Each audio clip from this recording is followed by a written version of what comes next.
51.3% of agricultural credit in the state of Maharashtra was going to Mumbai. शेती कर्जाचा दाखवलेला जो आकडा आहे तो आकडा किती भ्रमित करणारा आहे हे याच्यावरून स्पष्ट होतं. मुंबईमध्ये सुईच्या टोकावर बसेल एवढी काळी माती पण नाही आणि तिथे हायेस्ट ॲग्रिकल्चर लोन कसं येऊ शकतं.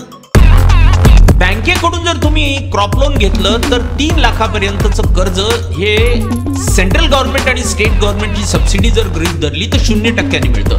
पण ते जर तुम्ही NBFC मधून घेतलं तर त्याच्यावर शेतकऱ्याला 12%, 14%, 16%, 18% व्याजदर द्यावा लागतो.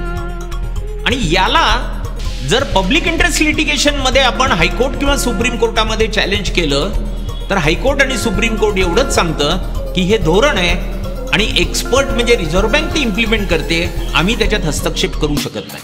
You're shifting credit from agriculturist to agribusiness. That is the historic shift.